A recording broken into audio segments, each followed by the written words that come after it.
it would be a ways off, and the president at the right time will say what needs to be said. The White House will obviously make an announcement.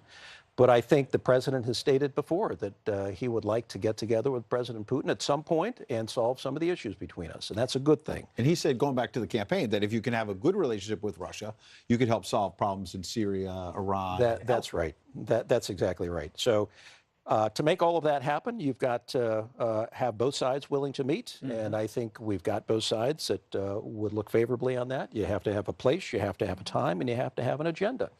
And the president is shrewd enough where he would not sit down with President Putin unless he had issues that served this nation that were in line with our national interests. But it's inconceivable, Pete, I have to say, it's inconceivable to conclude that you can settle down the Middle East without the United States and Russia dealing with this hornet's nest of an issue called Syria.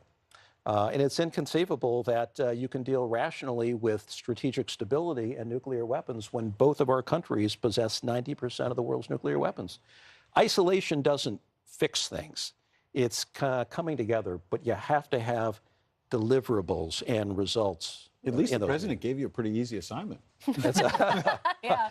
Hey, I've raised 7 kids, including some daughters. That was tough. If you can raise daughters, and I was reminded can be strong-willed at times. Can be strong-willed. On occasion. I was reminded of that this morning because my alarm clock was Isabel, Abby's little daughter. They shared a room last night. Yeah, my Abby was little kind enough to give me the sofa. And so at about 5:30 this morning, it was the cooing of little Isabel.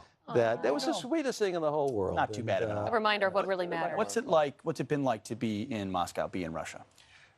It's a tough relationship, and we're bouncing along the bottom. And it's been tough ever since 2014 with the annexation of Crimea and the violation of international law by the Russians going into eastern Ukraine. And we've had civilian airliners downed in the case of MH17. We've had poisonings in the case